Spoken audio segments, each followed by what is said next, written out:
આર્થિક વૃદ્ધિ, મહત્તમ રોકાણ અને નવીનતાને પ્રોત્સાહન આપવામાં સમિટની નોંધપાત્ર સફળતાનો પુરાવો છે અને આપણે સૌ આજે તેના સાક્ષી બની રહ્યા છે. અહીંયા વિજ્ઞાન ભવન સાયન્સ સિટી ખાતે વર્ષ 2005, 2007 અને 2009માં વાયબ્રન્ટ ગુજરાત સમિટ આયોજિત કરવામાં આવી હતી અને આજે જ્યારે આ ઐતિહાસિક સ્થાન પર 20 વર્ષની ઝળહળતી સફળતા ઉજવી રહ્યા છીએ, ત્યારે આ અવસર પર સ્વાગત સંબોધન આપવા હું આમંત્રિત કરું છું ગુજરાતના માનનીય ઉદ્યોગ મંત્રી શ્રી બળવંતસિંહજી રાજપૂતને.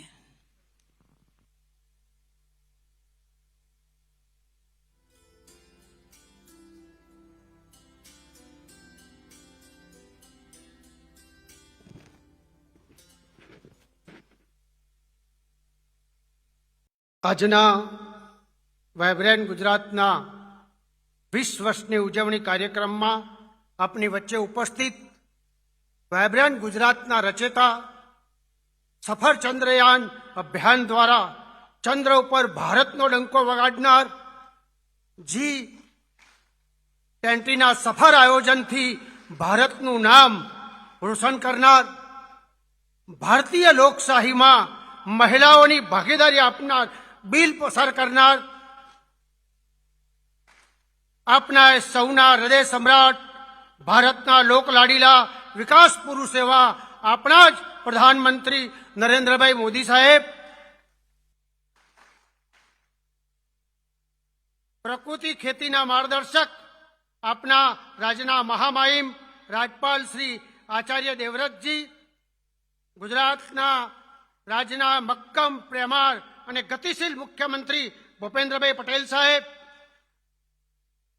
ભારતીય જનતા પાર્ટી પ્રદેશના પ્રમુખ અને સંસદ સભ્ય CR પાટીલ સાહેબ, મારા સાથી મંત્રી હર્ષભાઈ, જગદીશભાઈ, તમામ મંત્રીશ્રીઓ, તમામ સંસદ સભ્યશ્રીઓ, મેયરશ્રી, ઉદ્યોગપતિશ્રી મિત્તલજી, ગોવિંકાજી, સુજીકીજી, સર્વ ધારાસભ્યશ્રીઓ, પદાધિકારીશ્રીઓ, અધિકારીગણ, ઉદ્યોગપતિશ્રીઓ, મહેમાનો, પ્રેસ મીડિયાના મિત્રો, ભાઈઓ અને બહેનો, ગુજરાત સરકાર વતી આપ સૌને આવકારું છું અને આપ સૌનું ભાવભર્યું હાર્દિક સ્વાગત કરું છું. આજથી 20 વર્ષ પહેલાની વાત કરું તો ઉદ્યોગ ક્ષેત્રે ગુજરાતની પ્રગતિ અને ગતિ આપનાર આપણા પ્રધાનમંત્રી નરેન્દ્રભાઈ મોદી સાહેબ એક આનંદની વાત છે. 2003 થી 2019માં 9 વાયબ્રન્ટના કારણે ગુજરાતની તસવીર બદલાઈ અને આ વાયબ્રન્ટ ગુજરાતમાં 135 દેશોથી વધારે અને 42,000થી વધારે વિદેશી પ્રતિનિધિઓએ ભાગ લીધો. તેના કારણે ગુજરાત હવે દેશમાં ઉત્પાદન ક્ષેત્રે 18%, ફેક્ટરીઓમાં 11%, નિકાસમાં 33%, GDPમાં 8.4%, સ્ટાર્ટઅપમાં આપણે પ્રથમ છીએ, લોજિસ્ટિક રેન્કમાં પ્રથમ અને સૌથી રોજગારી આપવામાં ગુજરાત આજે પ્રથમ છે. એ માનનીય નરેન્દ્રભાઈ મોદી સાહેબ વાયબ્રન્ટમાં પ્રગટ કરેલી જ્યોતિના પ્રેરણા મળીને અનેક રાજ્યોએ આ પ્રકારની સીમિત ઓછી અને દેશના વિકાસમાં પોતાના ભાગીદારી નોંધાવી છે. આજે ભારત વિશ્વમાં 5મી સૌથી મોટી અર્થવ્યવસ્થા બની છે, ત્યારે ગુજરાત દેશનું ગ્રોથ એન્જિન અને રોકાણ માટે પહેલું પસંદગીનું રાજ બન્યું છે. આજે 2019માં 9મા વાયબ્રન્ટ ગુજરાતમાં પણ 90%થી વધારે MOUની સફળતા પ્રાપ્ત થઈ છે. આજે 2022માં આજ દિન સુધી 118થી વધારે MOU અને 147 કરોડ રૂપિયાના મોટા પ્રોજેક્ટ આજે આવી રહ્યા છે અને બાકીના અમલીકરણમાં પણ છે. આજે હવે ગુજરાત ખરા અર્થમાં વાયબ્રન્ટ એટલે ગતિશીલ.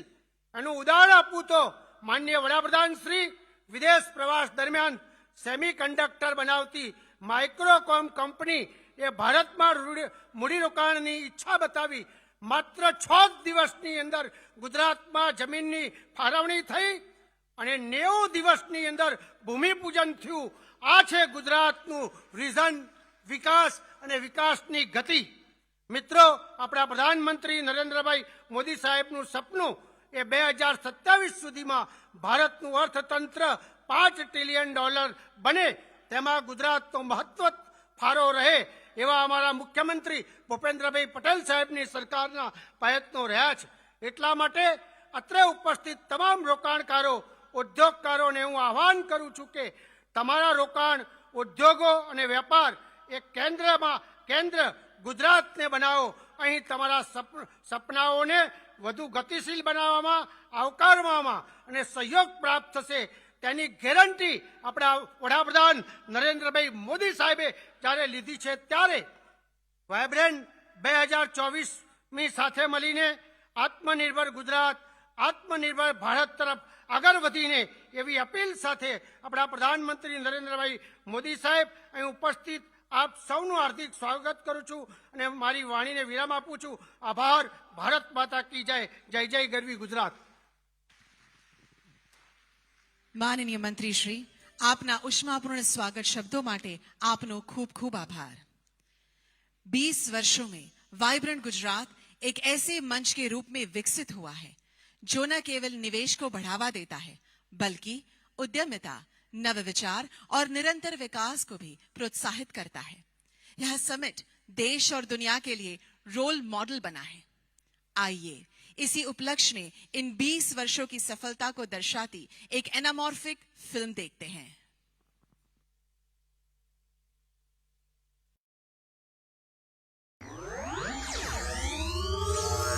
5, 4, 3, 2, 1.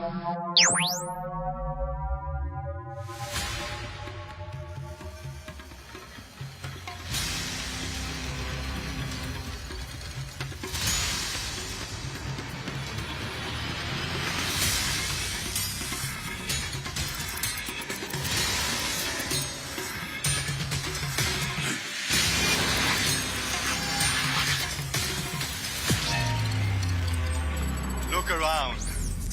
Feel the energy. The echoes of a dream we had the foresight to see. Do you feel the memories rushing back? An overwhelming sense of nostalgia. Yes, it is the same place, isn't it? Where we first came together to dream big. हम अब ऐसा गुजरात बनाएंगे जो पूरा विश्व गुजरात को अपना घर बनाए. 20 years ago, we had a vision to perform, reform, transform, and again perform, to make the nation the beacon of development that empowers the society, to spread hope across the world. We were determined to convert challenges into opportunities. And it was 20 years ago. We took the decision to position Gujarat in the forefront of the country. That was the pioneering vision of Vibrant Gujarat, the groundbreaking initiative of our visionary Prime Minister, Shri Narendra Modi, who ably led Gujarat as a Chief Minister at that point of time. Hurdles were many, but our convictions steadfast. For we knew in our heads and in our hearts that this was the very land of Gujarat that had always been at the vanguard of the nation's resurgence, would once again chart an unprecedented path for the state, the nation, and the world. The man leading was no ordinary person. The idea inspiring us was no ordinary idea. He nurtured the seed of this dream at every step until it blossomed in its full grandeur.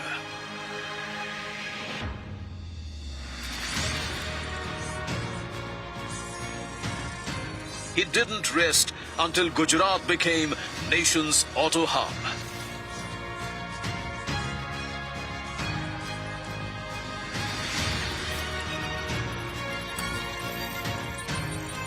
He didn't stop until Gujarat became the country's fintech hub.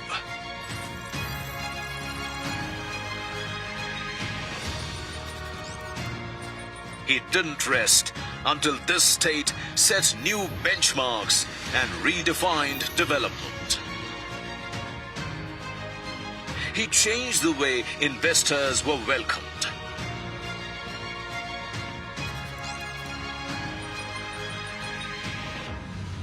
He revitalized the way the government functioned.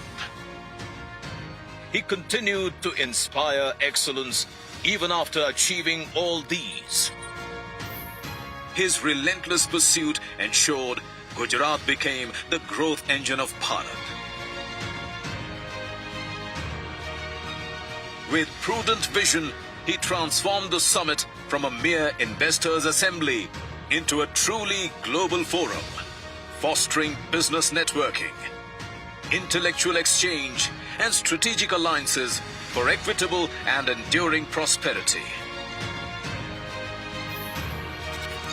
Since 2003, the word vibrant has become synonymous with Gujarat, elevating the esteem and the stature of the state within the country and beyond.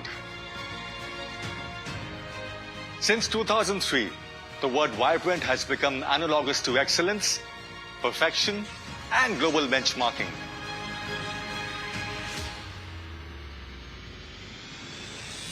Today, the world looks up to Gujarat as a paragon of excellence for its 20-year legacy of development, unparalleled saga of growth, for its state-of-the-art infrastructure, skilled manpower, and diverse and prosperous society, for its world-class industrial ecosystem like the special investment regions, industrial estates, and parks,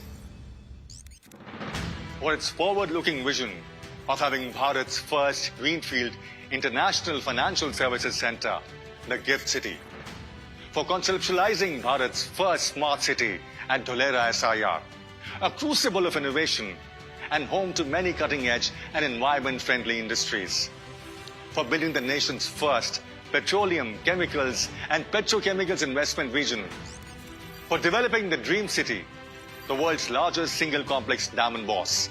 The list is as aspiring as it's endless. The world believes Gujarat because everybody has seen how it has risen to the top in these sectors in the last 20 years.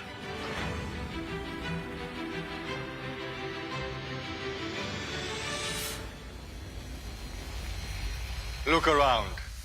On this precise date and at this site, a decisive resolve catalyzed action, sparking Gujarat's odyssey to transform into the land of infinite potential, while ascending as a global leader on the world map. Look back and marvel where we started and where we are today. Factories doubled, cargo capacity quadrupled, universities multiplied fivefold, MSMEs grew sixfold, per capita income 13-fold, state GDP 16-fold, cumulative FDI leapt to the momentous sum of $55 billion. It is gratifying to behold other states within our nation moved by the exemplary paradigm of the vibrant Gujarat Summit, setting forth to tread the illuminated path. Gujarat is blazed towards sustainable growth and inclusive development. This place, once again, will be very special for the journey that awaits us. The journey of the next 25 years in the historic Amrit Kaal.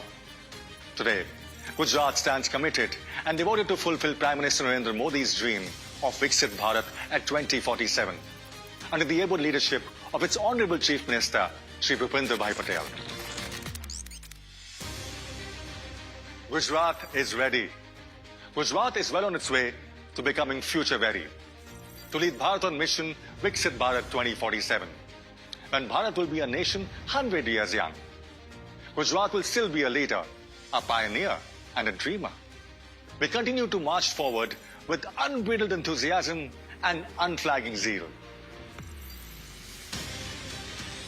Ladies and gentlemen, fasten your seatbelts. Here's in the offing, Vibrant Gujarat Global Summit 2024. The first summit in Amrit Kaal, the launch pad of our historic journey towards a fully developed and empowered nation. Jai Hind.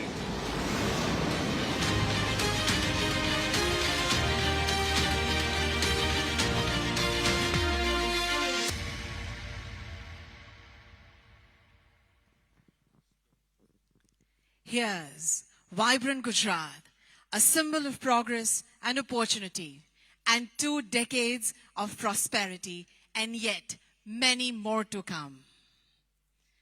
अब हम आदरणीय प्रधानमंत्री श्री नरेंद्र मोदी जी को मंचस्थ विराजमान होने के लिए सादर आमंत्रित करते हैं.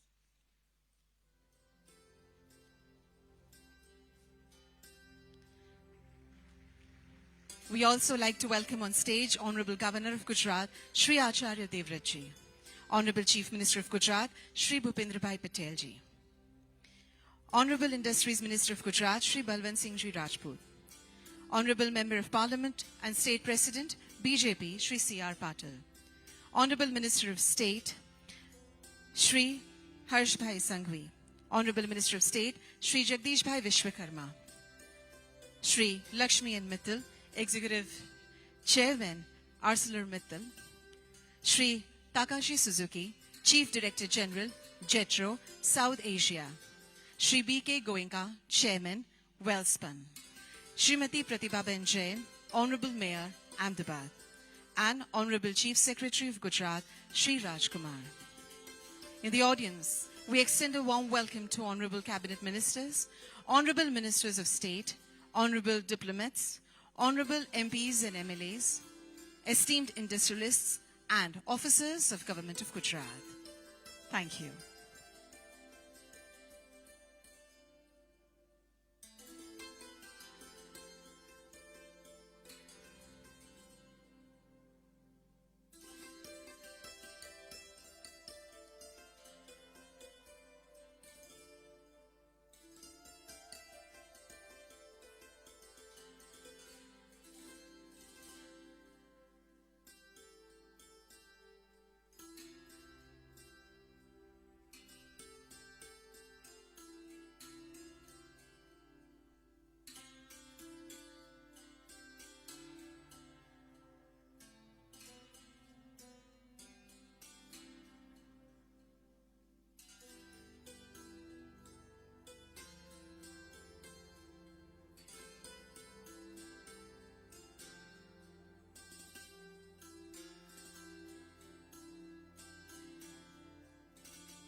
आइए एक बार फिर तालियों की बौछार से मंच पर स्वागत करते हैं माननीय प्रधानमंत्री श्री नरेंद्र मोदी जी का.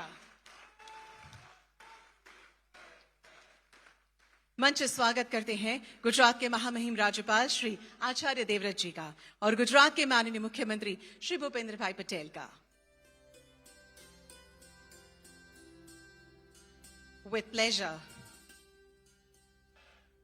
With pleasure, I would now request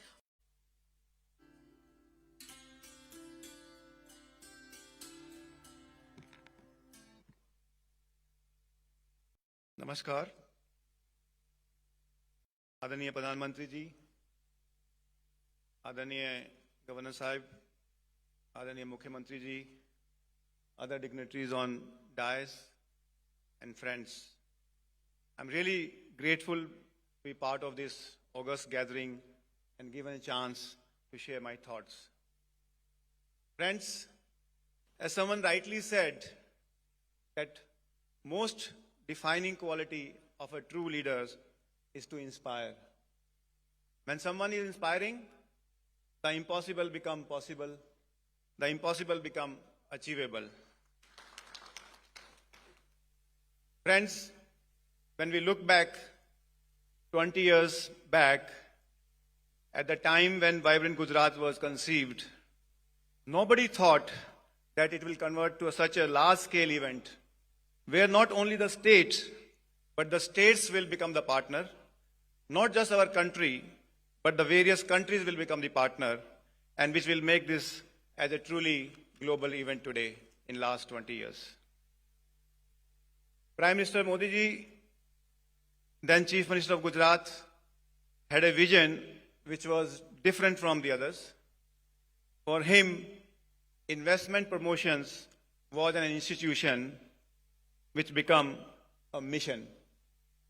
Just within a short time of less than 10 years from the first Vibrant Gujarat, it has become a role model for many states. Unbelievable. But Modi ji ने मुझे बोला कि ये कोई political talk नहीं है, ये मैं आपको दिल की बात बता रहा हूं कि अगर आप ₹1 कच्छ में लगाओगे तो आपको $1 वापस मिलेगा. Friends, rest is history. We were the first one to start the production there within a short time of 9 months. With everything from roads to water coming all the way from 300 kilometers from Narmada. It was unbelievable, and we could start the production in 9 months across our factories. Today, when we see the Kutch is so vibrant. I mean, a district which was basically a deserted area, and nobody could believe today it's become a paradise for the investment. And as you all know, in next 5 to 7 years, Kutch is going to be the capital for the green hydrogen in the country. Not only in the country, I think perhaps in the world. दूसरी बात जो मुझे याद आती है कि मैं जब 2009 का समिट हो रहा था, तो I happened to meet him, and that time this financial crisis, particularly the Lehman Brothers happened, and कुछ बुद्धिजीवियों ने मुझे कहा कि साहब से बात करनी चाहिए कि ये टाइम नहीं है कि इस वक्त इस सिनेरियो में when the whole world is passing through economic crisis to have this kind of a vibrant Gujarat. But दोस्तों, उन्होंने मुझसे सिर्फ इतना ही कहा कि हर चुनौती में एक अवसर है. Every challenge and an opportunity. Even during that year, Vibrant Gujarat became a huge success. Gujarat got the maximum FDI, and over the next 3 years achieved the highest growth compared to any other state in the country. Today, when we see Vibrant Gujarat has become like a World Economic Forum, and global CEOs look forward to attend this. This is what you call the foresightedness can do as a leader, what you provide. Friends, one unique thing about Vibrant Gujarat is that this is not just a platform to sign MOUs, but also to convert dreams into the reality. More than 70% of the MOUs signed during the Vibrant Gujarat have seen investment in the state. And if I can share my experience, we at Welspun have been able to complete majority of the investment committed in various MOUs signed during the last 2 decades of Vibrant Gujarat. This has not only contributed to the state growth, but also towards the Welspun Group journey over the last 2 decades. Friends, Gujarat state always delivers on its promises. And that's why it has one of the highest growth rate compared to any other state in the country. With these words, I just would like to again express my sincere gratitude for this opportunity to speak on this occasion and the support extended by the Team Gujarat and the Honorable CM. Thank you very much. Best wishes for the Vibrant Gujarat 24. Jai Hind. Thank you.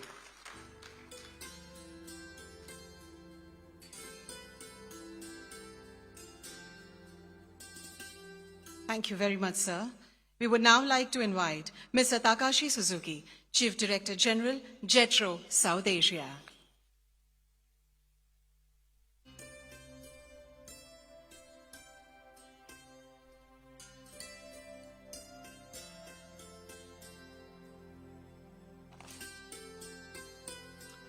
Such a great opportunity. Thank you very much. and Honorable Prime Minister of India, Narendra Modi, Honorable Chief Minister of Gujarat, Mr. Bhupendra Patel, respected State Cabinet Ministers of Gujarat, representative of industries, ladies and gentlemen, konnichiwa or namaste. My name is Suzuki. I'm from Japan External Trade Organization.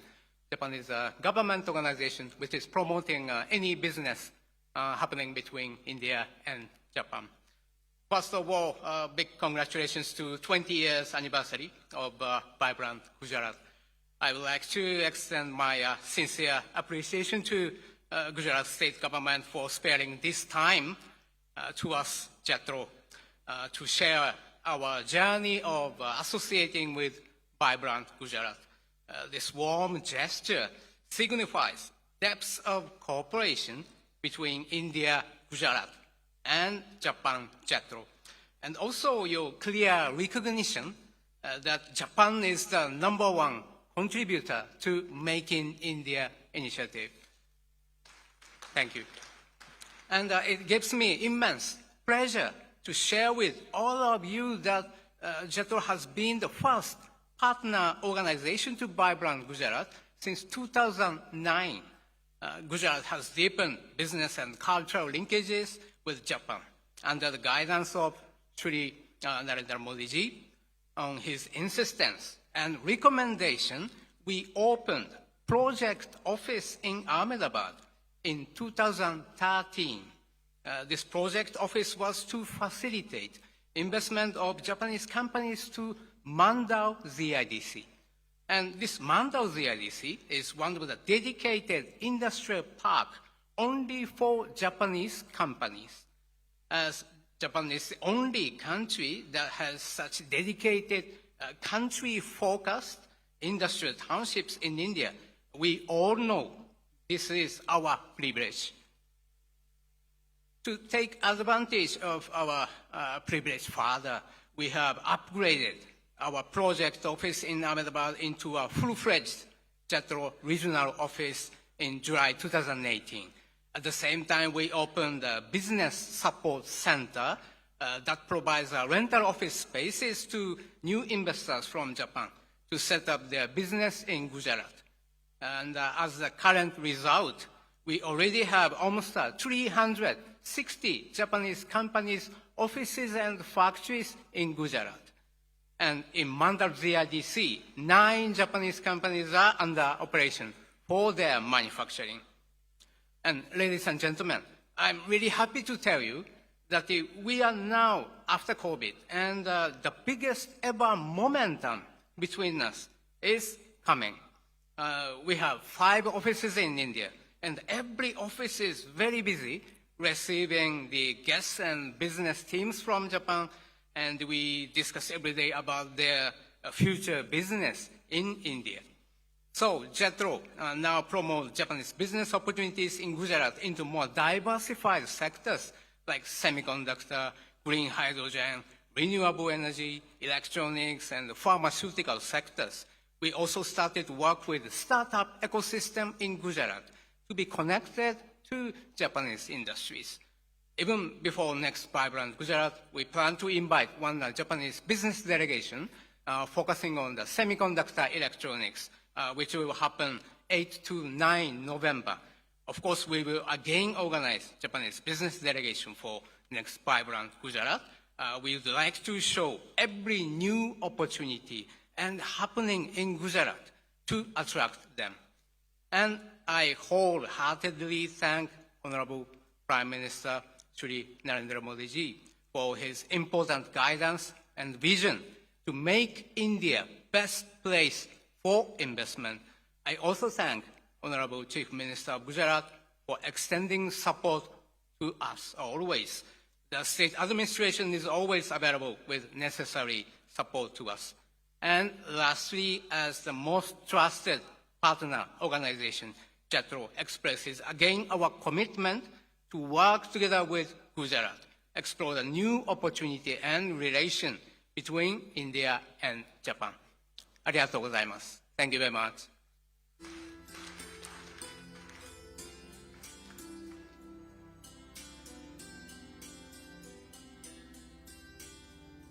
Thank you very much, sir.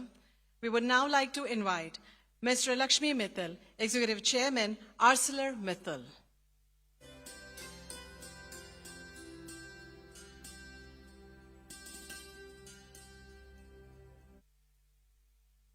माननीय प्रधानमंत्री नरेंद्र मोदी जी, आदरणीय मुख्यमंत्री श्री भूपेंद्र भाई पटेल, आदरणीय Acharya Devvrat, friends and countryman, आप सबको मेरा नमस्कार। आज वाइब्रेंट गुजरात के 20 साल पूरे करने के इस उत्साहित अवसर पर मुझे आप सबके बीच होने पर बहुत गर्व और खुशी महसूस हो रही है।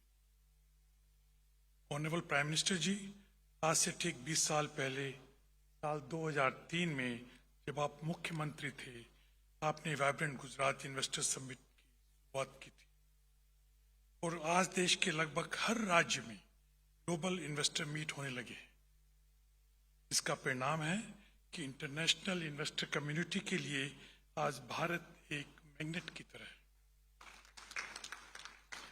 जहां सभी देशों के निदेशक एफडीआई लगाने के लिए उत्सुक है। आज भारत दुनिया की फास्टेस्ट ग्रोइंग इकोनॉमी कहलाता है। प्राइम मिनिस्टर जी, ये सब आप ही की दूरदर्शिता और कार्यकौशल का प्रतीक है। इस साल जी प्रेसिडेंसी के दौरान विश्व भर में भारत की छवि और ऊंची हो गई है। G20 भारत की डिप्लोमेटिक और ऑर्गेनाइजेशनल सक्सेस का प्रतीक तो है और साथ ही एक ग्लोबल कंसेंसस बिल्डर के रूप में भी उभर कर आया है। आज हम इस सब खुशी के मौके पर एकत्रित हुए हैं, तो मैं देख रहा हूं क्यों गुजरात एक लीडिंग इंडस्ट्रियल स्टेट क्यों कहलाता है।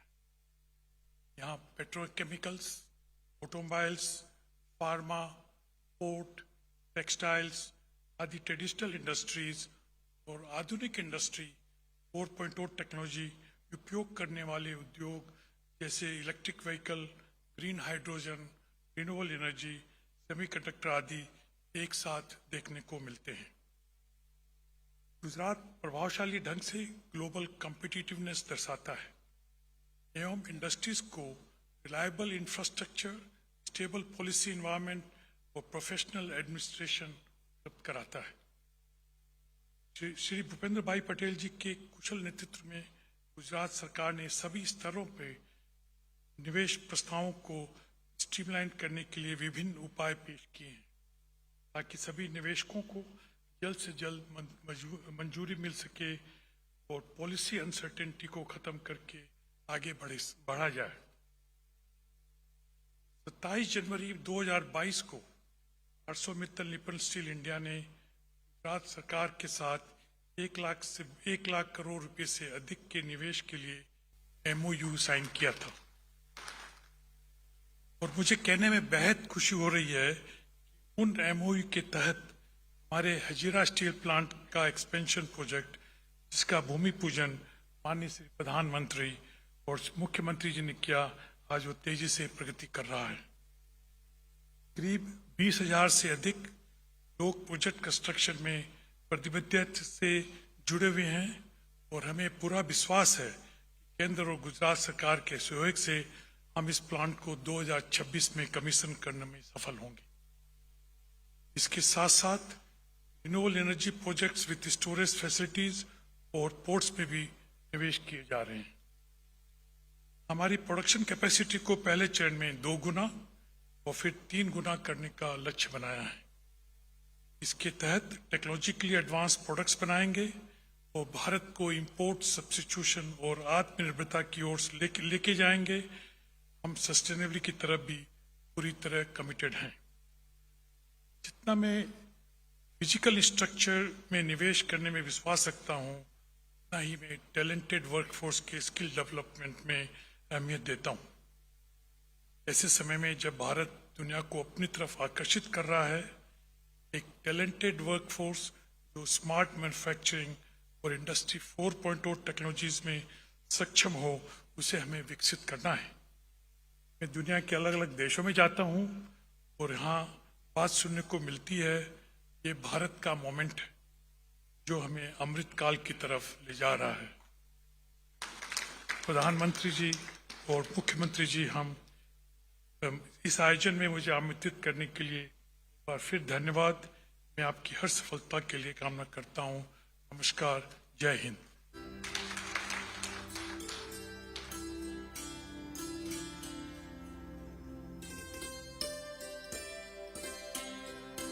Thank you very much sir. આજે જ્યારે ગુજરાત વિકાસની હરણફાળ ભરી રહ્યું છે, ત્યારે આવો આપણા ગુજરાતના મૃદુ અને મક્કમ મુખ્યમંત્રી શ્રી ભૂપેન્દ્રભાઈ પટેલને તેઓના પ્રાસંગિક ઉદ્બોધન માટે ઉત્સાહભેર આવકાર આપીએ.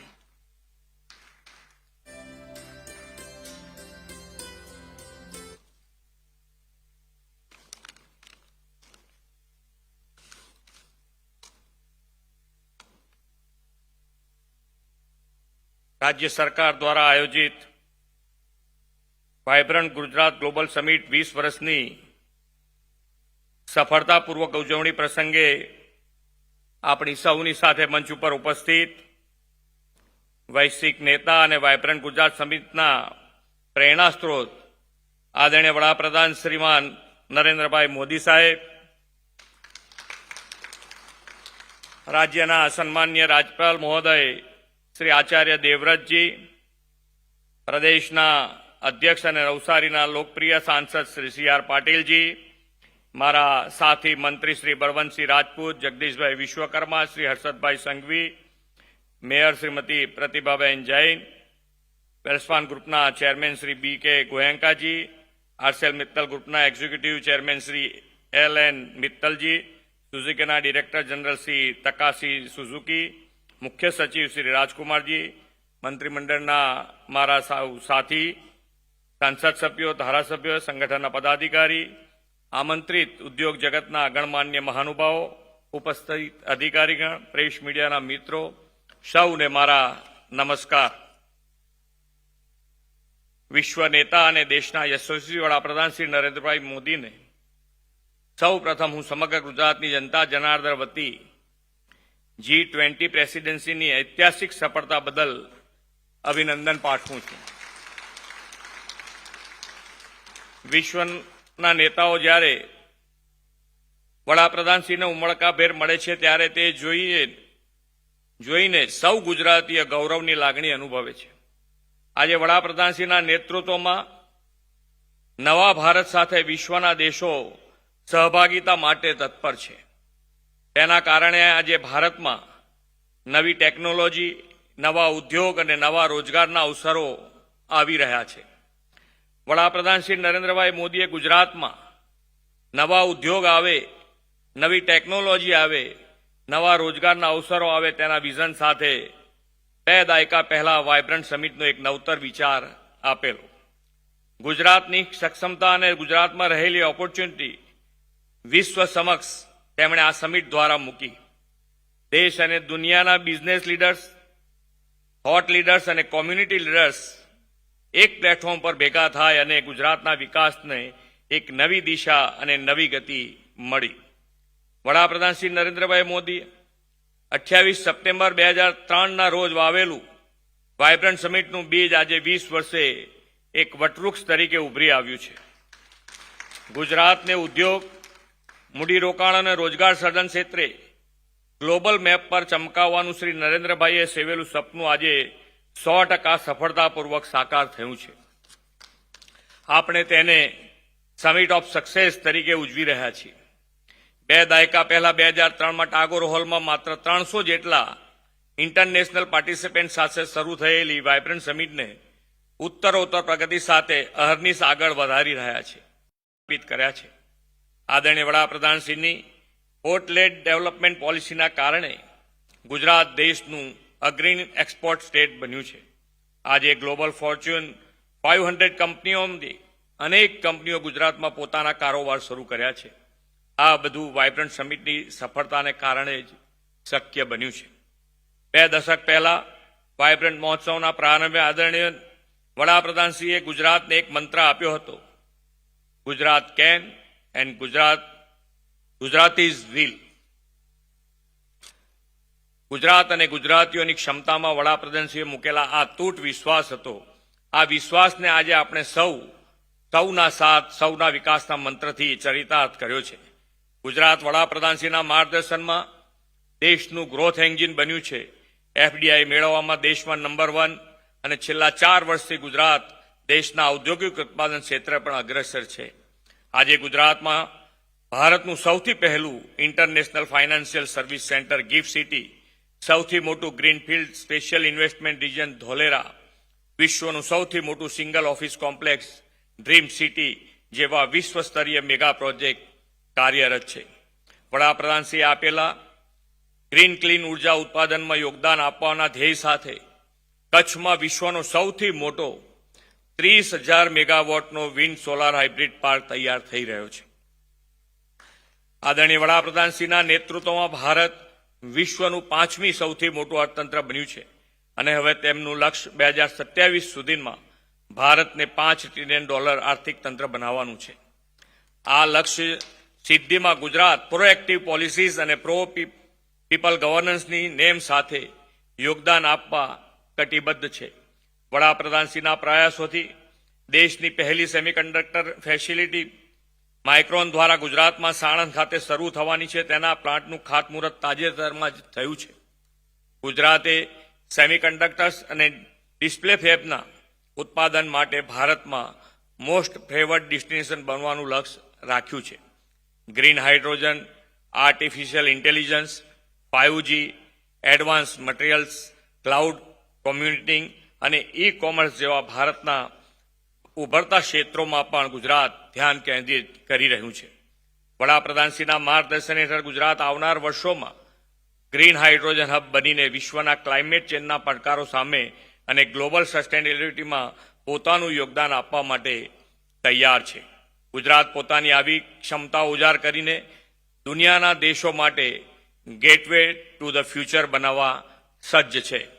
આદરણીય વડાપ્રધાનશ્રીએ આવનાર વર્ષોને દેશનો અમૃતકાળ બનાવવાની સંકલ્પના આપી છે.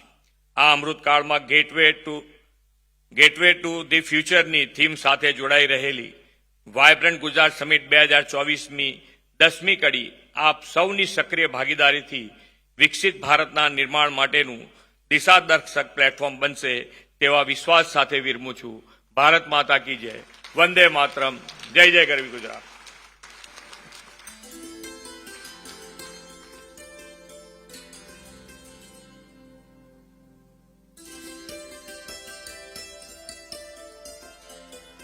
माननीय मुख्यमंत्री श्री, आपना उत्साहपूर्ण शब्दों માટે આપનો ખૂબ ખૂબ આભાર માનીએ છીએ. जिनकी दूरदर्शिता से 2 दशक पहले वाइब्रेंट गुजरात अभियान की शुरुआत हुई थी, जिनकी अटूट प्रतिबद्धता के कारण वाइब्रेंट गुजरात सर्वांगी विकास का श्रेष्ठतम उदाहरण बना है.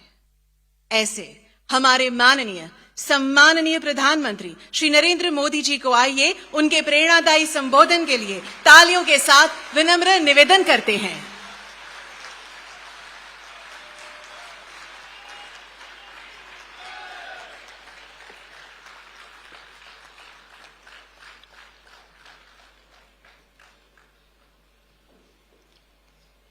मंच पर विराजमान गुजरात के राज्यपाल आचार्य देवव्रत जी, लोकप्रिय मुख्यमंत्री श्रीमान भूपेंद्र भाई पटेल, संसद में मेरे साथी श्रीमान CR पाटिल, गुजरात सरकार के मंत्रीगण, उद्योग जगत के सभी वरिष्ठ साथी, अन्य महानुभाव और यहां उपस्थित सभी मेरे परिवारजन,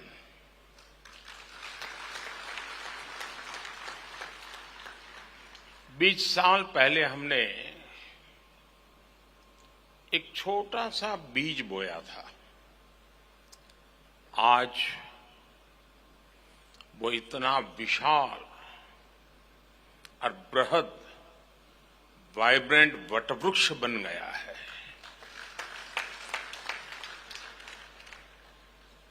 वाइब्रेंट गुजरात समिट के 20 साल पूरे होने पर आज आपके बीच आकर मुझे बेहद खुशी हो रही है। मुझे याद है बरसों पहले मैंने एक बार कहा था,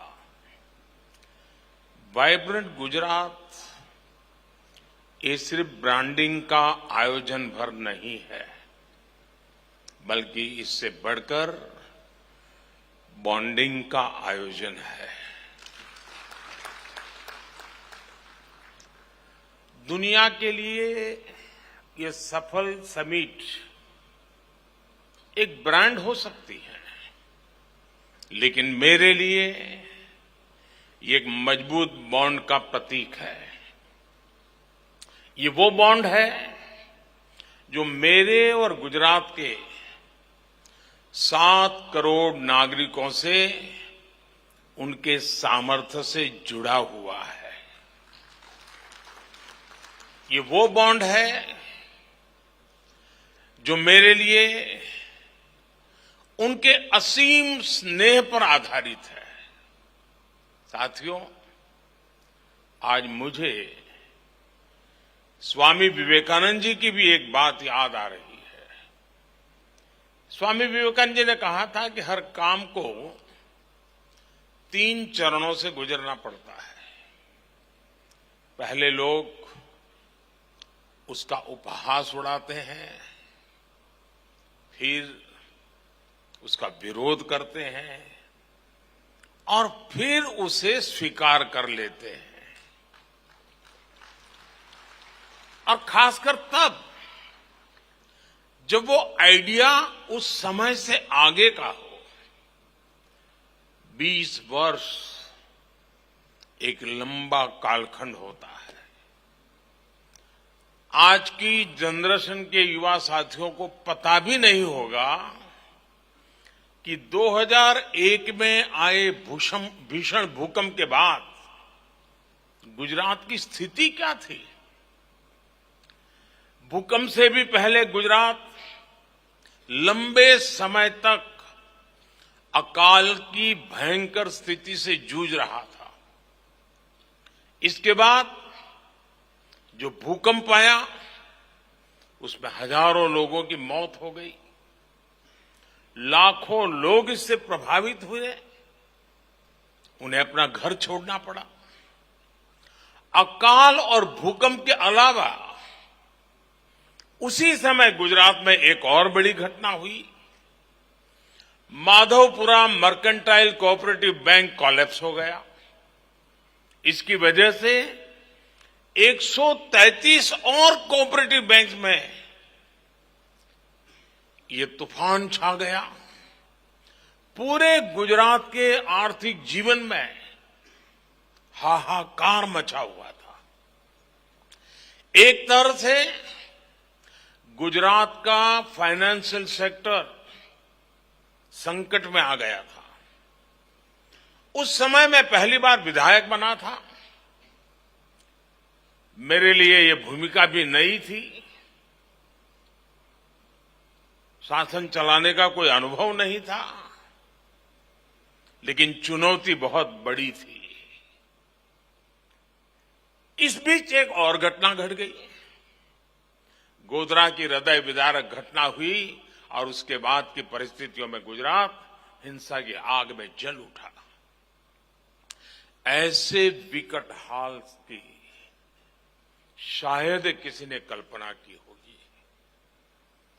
मुख्यमंत्री के तौर पर भले उस समय मेरे पास ज्यादा अनुभव नहीं था, लेकिन मेरा गुजरात पर, अपने गुजरात के लोगों पर अटूट भरोसा था।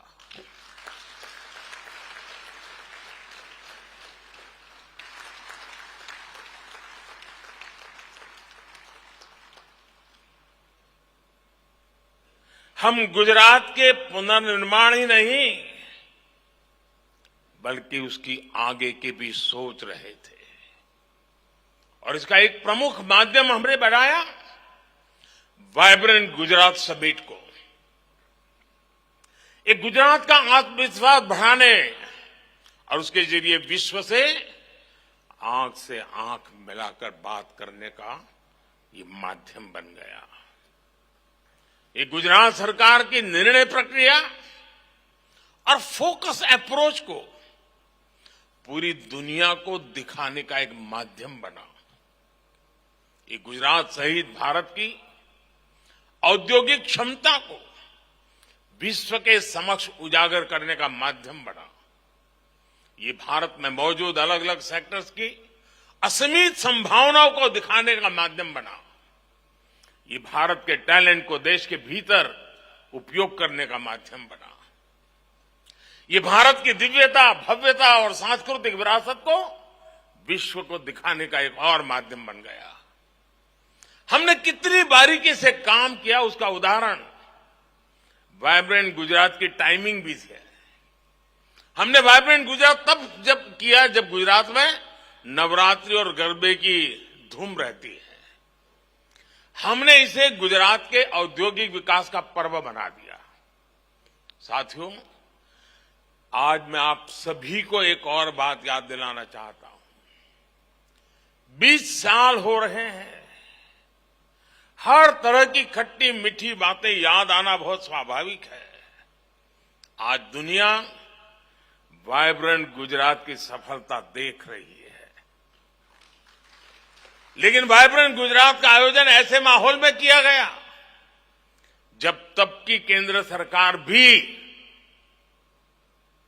गुजरात के विकास को लेकर बेरुखी दिखाती थी। मैंने हमेशा ही कहा है कि गुजरात के विकास से देश का विकास, लेकिन उस समय केंद्र सरकार चलाने वाले गुजरात के विकास को भी राजनीति से जोड़कर देखते थे। केंद्र सरकार के मंत्री तब वाइब्रेंट गुजरात समिट में आने से मना कर दिया करते थे। व्यक्तिगत रूप से तो मुझे बताते थे कि नहीं हम जरूर आएंगे। पता नहीं पीछे से डंडा चलता था, वो ना कर देते थे। सहयोग तो दूर की बात, वो रोड़े अटकाने में लगे रहते थे। विदेशी इन्वेस्टर्स को धमकाया जाता था कि गुजरात मत जाओ। इतना डराने के बाद भी विदेशी इन्वेस्टर्स गुजरात आए।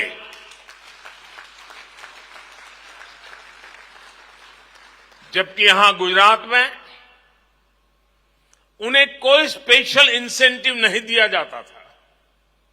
वो यहां आते थे क्योंकि उन्हें यहां good governance, fair governance, policy driven governance, equal system of growth और ट्रांसपेरेंट सरकार का अनुभव रोजमर्रा की जिंदगी में आता था। आप कल्पना कर सकते हैं, जब वाइब्रेंट गुजरात की शुरुआत की गई थी तब गुजरात में बड़े बड़े होटल भी नहीं थे जहां पर इतने सारे विदेशी मेहमानों को रुकवाया जा सके। जब सारे सरकारी गेस्ट हाउस भी भर जाते थे तो हमारे सामने सवाल होता था कि अब बाकी लोग कहां ठहरेंगे। ऐसी स्थिति में बिजनेस हाउस को मैंने कहा, भाई जरा आपके कोई गेस्ट हाउस वगैरह है तो वो भी छोड़ दीजिए ताकि उनके काम आ जाए। यूनिवर्सिटी के गेस्ट हाउस तक का हमने उपयोग किया। उनके गेस्ट हाउस में मेहमानों को रुकने का इंतजाम किया गया। कुछ लोगों को बड़ौदा भी ठहराना पड़ा। साथियों, मुझे याद है 2009 में जब वाइब्रेंट गुजरात का आयोजन किया गया तब पूरी दुनिया में मंदी का माहौल था, मंदी की चपेट में दुनिया थी और सबने मुझे बताया, हमारे अफसर भी मुझे बता रहे थे कि साहब इस बार वाइब्रेंट गुजरात स्थगित कर दीजिए, ये फ्लॉप हो जाएगा, कोई नहीं आएगा।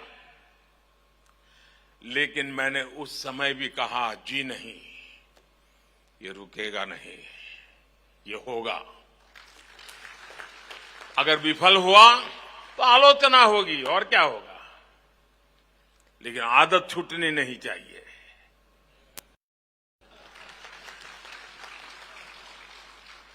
और तब भी वाइब्रेंट गुजरात समिट ने पूरा विश्व मंदी के दौर में था, लेकिन 2009 के वाइब्रेंट समिट में सफलता का एक और नया अध्याय जुड़ गया। साथियों, वाइब्रेंट गुजरात की सफलता इसकी विकास यात्रा से भी समझी जा सकती है। 2003 में इस समिट से कुछ 100 पार्टिसिपेंट्स और डेलीगेट जुड़े थे। बहुत छोटा सा कार्यक्रम था। आज 40,000 से ज्यादा पार्टिसिपेंट्स और डेलीगेट्स इस समिट में हिस्सा लेने के लिए आना शुरू हुए हैं। 2003 में इस समिट में सिर्फ गिनती भर देशों का पार्टिसिपेशन था। आज 135 देश इसमें पार्टिसिपेट करते हैं।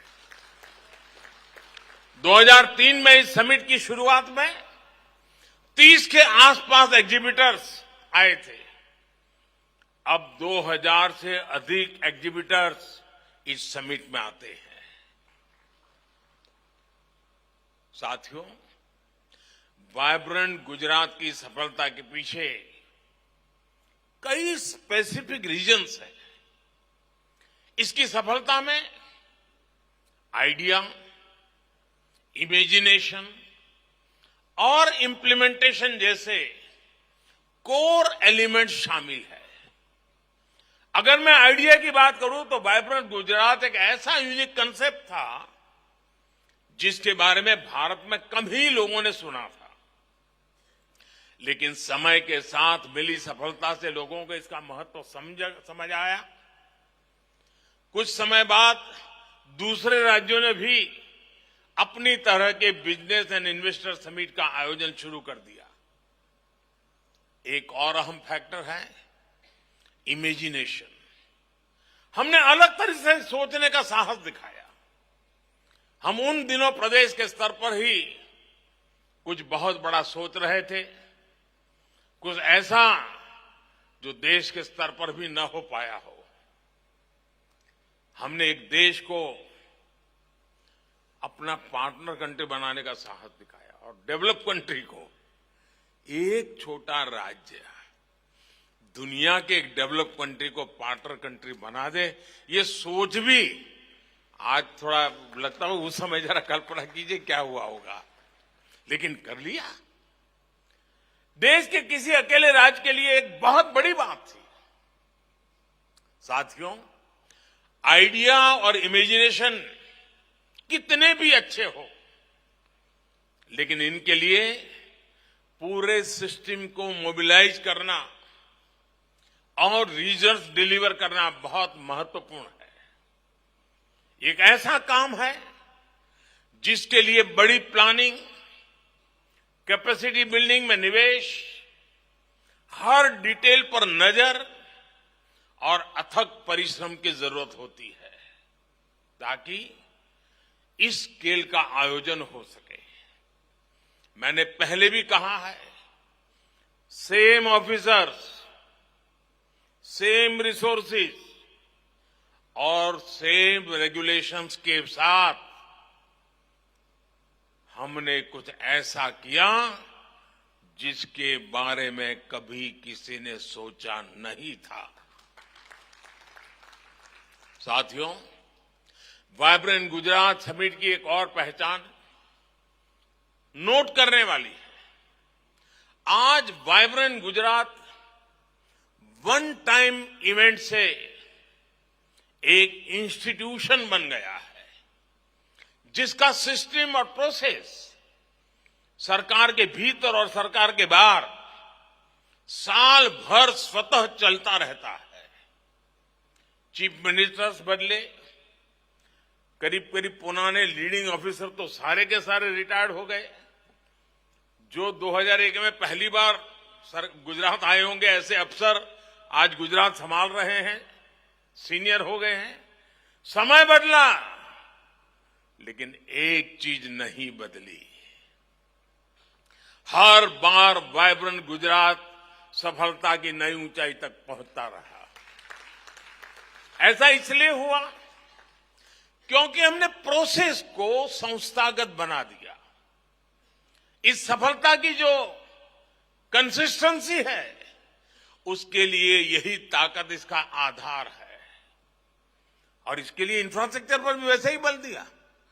कहां कभी टागोर हॉल में कार्यक्रम होता था, फिर कभी यहां साइंस सिटी में ही तंबू लगा करके कार्यक्रम किया था, और आज महात्मा मंदिर बन गया। साथियों, जिस भावना के साथ हमने वाइब्रेंट गुजरात समिट को आगे बढ़ाया, वैसा आमतौर पर हमारे देश में बहुत कम देखने को मिलता है। हम ये समिट करते थे तो गुजरात में, लेकिन हम इसके जरिए हर राज्य को लाभ पहुंचाना चाहते थे। बहुत कम लोग हैं जो हमारी सोच को आज भी समझ पाए हो। वो अपने एक दायरे में सिकुड़ करके बैठे हुए हैं। एक गुजरात का मुख्यमंत्री उस समय देश के मुख्यमंत्रियों को आग्रह करता था कि समिट हो रही है, आप भी अपना झंडा गाड़िए, आप भी अपना स्टॉल लगाइए, आप भी सेमिनार कीजिए। वाइब्रेंट गुजरात समिट में दूसरे राज्यों को भी शामिल होने के लिए अवसर दिया जाता था। हमने राज्यों को इनवाइट किया था, आप भी आइए, अपनी शक्ति इसमें लगाइए, फायदा उठाइए। हमने स्टेट सेमिनार का आयोजन किया जिसमें कई राज्य आते थे, और वाइब्रेंट समिट के दरमियान कहीं पर उड़ीसा का समिट चल रहा है, कहीं तेलुगु समिट चल रहा है, कहीं पर हरियाणा जम्मू कश्मीर का समिट चल रहा है। इसके अलावा गुजरात में आयुर्वेद का एक पूरे देश का समिट, प्रोग्रेसिव फार्मर्स का एक बहुत बड़ा summit, all India lawyer summit, ऐसे भांति भांति के वर्टिकल्स, इसका भी ताना बाना हम लगातार बनाते जाते थे। हम गुजरात का विकास भी नेशनल विजन के तहत कर रहे थे। साथियों, 20वीं शताब्दी में हमारा गुजरात, हमारी पहचान क्या थी? हम एक ट्रेडर स्टेट के रूप में जाने जाते थे। एक जगह से लेते थे, दूसरी जगह पे देते थे, बीच में जो भी दलाली मिले उससे गुजारा करते थे। ये हमारी छवि थी। लेकिन 20वीं सदी की उस छवि को छोड़ करके 21वीं सदी में गुजरात ट्रेड के साथ एक एग्रीकल्चर पावर हाउस बना, एक फाइनेंशियल हब बना, और एक इंडस्ट्रियल और मैन्युफैक्चरिंग इकोसिस्टम के रूप में उसकी एक नई पहचान बन गई। इसके अलावा गुजरात की ट्रेड बेस्ड रेपुटेशन भी काफी मजबूत हुई। इन सभी के पीछे वाइब्रेंट गुजरात जैसे आयोजनों की सफलता है, जो आइडिया, इनोवेशन और इंडस्ट्रीज के इंक्यूबेटर की तरह काम कर रहा है। हमारे पास पिछले 20 वर्षों के हजारों सक्सेस स्टोरीज और केस स्टडीज है। इफेक्टिव पॉलिसी मेकिंग और एफिशिएंट प्रोजेक्ट इंप्लीमेंटेशन से यह संभव हो सकता है। टेक्सटाइल और एपरल इंडस्ट्रीज के इन्वेस्टमेंट और एम्प्लॉयमेंट अभूतपूर्व बढ़ोतरी हुई है, जिसके कारण हमारा एक्सपोर्ट भी रिकॉर्ड बन रहा है। बीते 2 दशकों में हम अलग अलग सेक्टर्स में नए मुकाम तक पहुंचे हैं। ऑटोमोबाइल सेक्टर में 2001 की तुलना में हमारा निवेश करीब 9 गुना बढ़ा है। हमारे मैन्युफैक्चरिंग आउटपुट में 12 गुना बढ़ोतरी हुई है। केमिकल सेक्टर में गुजरात देश और दुनिया की तमाम कंपनियों की पसंद बन गया है। आज भारत की डाइस एंड इंटरमीडिएट मैन्युफैक्चरिंग में गुजरात का योगदान करीब 75% है। एग्रो और फूड प्रोसेसिंग इंडस्ट्री निवेश में गुजरात का हिस्सा देश में सबसे अधिक है। आज गुजरात में 30,000 से अधिक फूड प्रोसेसिंग यूनिट्स काम कर रहे हैं। फार्मा सेक्टर में गुजरात एक innovation driven, knowledge focus pharma industry के रूप में उभर रहा है।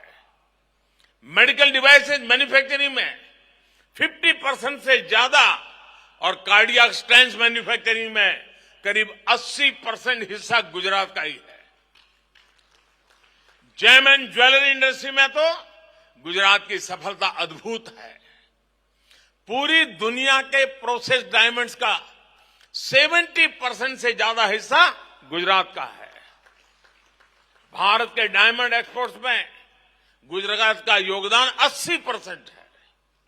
सिरामिक सेक्टर की बात करें तो गुजरात का मोरबी क्षेत्र अकेले ही देश के सिरामिक मार्केट में 90% शेयर रखता है।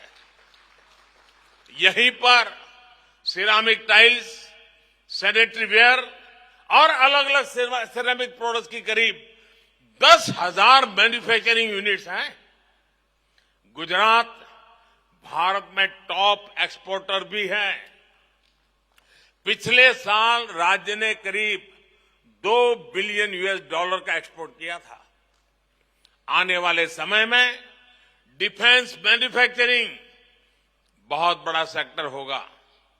साथियों, हमने वाइब्रेंट गुजरात की शुरुआत की तो हमारा इंटेंशन था कि राज्य देश की तरक्की का ग्रोथ इंजन बने। समझ आया मैं क्या कर रहा हूं? जब हम यहां काम कर रहे थे तब हमारी कल्पना थी, हमारी सोच थी कि गुजरात देश का ग्रोथ इंजन बने। चलिए, थोड़े लोगों को समझ आया। देश ने इस परिकल्पना को हकीकत बनते देखा है।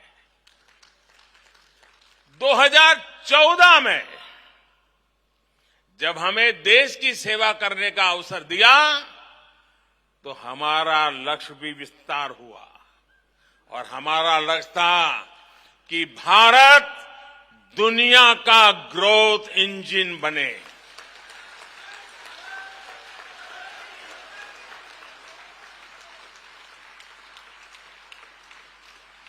आज अंतर्राष्ट्रीय एजेंसियां,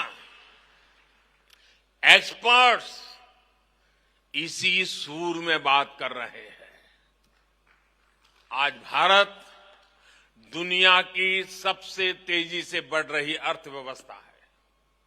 अब हम एक ऐसे मोड़ पर खड़े हैं जहां Bharat global economic power house बनने जा रहा है। अब भारत को दुनिया की, और ये मेरी आपको भी गारंटी है, आप अपनी आंखों के सामने देखेंगे कुछ ही वर्षों में भारत दुनिया की टॉप 3 इकोनॉमी में होगा।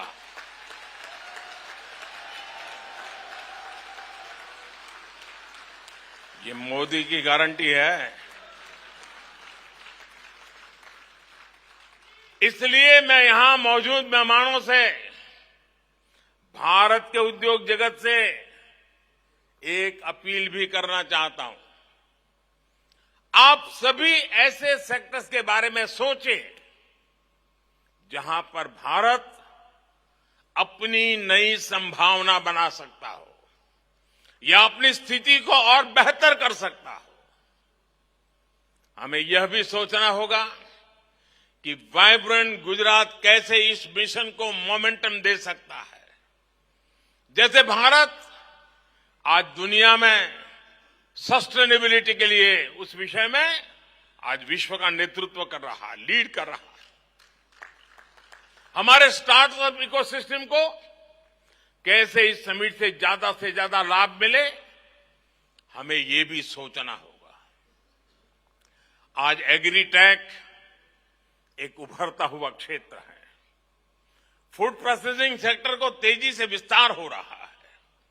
श्री अन्न के बढ़ते उपयोग से हमारा जो मिलेट्स है वो आज दुनिया के बड़े बड़े भोजन समारंभ में डाइनिंग टेबल पर उसकी जगह बन गई है। श्री अन्न के उपयोग से नए अवसर तैयार हो रहे हैं। प्रोसेसिंग, पैकेजिंग, उसमें बदलाव और ग्लोबल मार्केट तक पहुंचना होने की संभावनाएं बहुत नए मौके लेकर के आई है। आज के डीपली कनेक्टेड वर्ल्ड में फाइनेंशियल कोऑपरेशन के इंस्टीट्यूशंस की जरूरत तेजी से बढ़ रही है।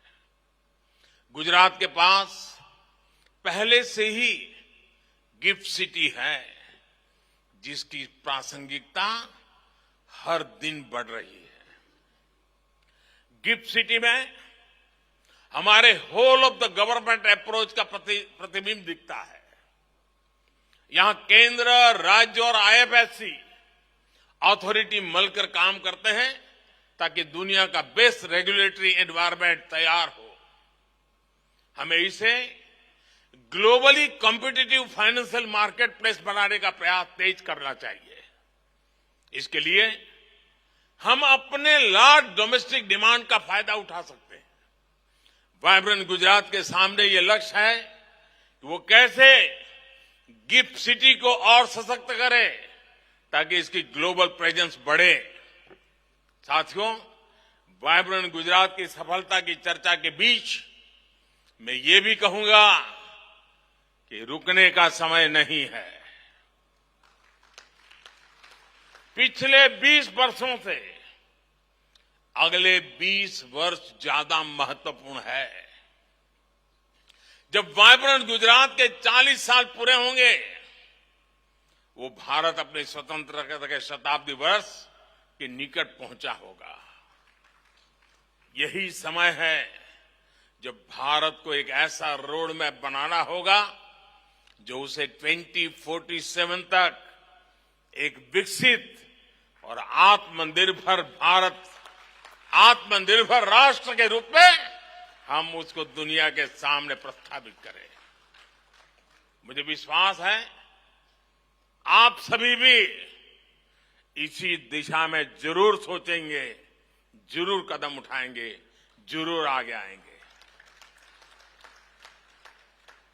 अभी वाइब्रेंट समिट तो जनवरी में होने वाली है।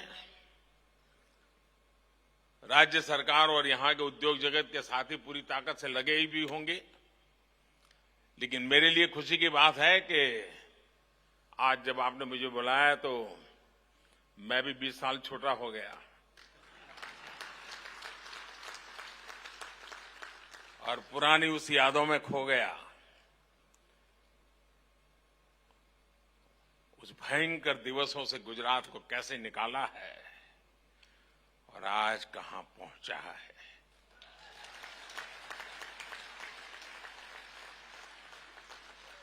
जीवन में इससे बड़ा संतोष क्या हो सकता है दोस्तों।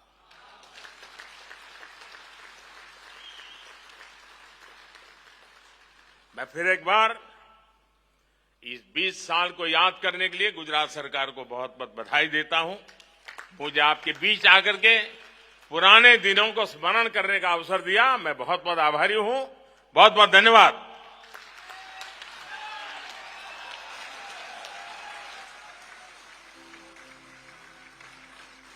आदरणीय प्रधानमंत्री जी, आपके प्रोत्साहनपूर्ण शब्दों के लिए राज्य और राष्ट्र को आपका योगदान, प्रगति की यह विरासत देश को अर्पण करने के लिए आपका बहुत बहुत धन्यवाद। आइए एक बार फिर माननीय प्रधानमंत्री जी को उनकी मानक उपस्थिति के लिए बहुत बहुत तालियों से धन्यवाद कहते हैं और फिर से गुजरात की भूमि पर पधारने के लिए निमंत्रण देते हुए अलविदा कहते हैं।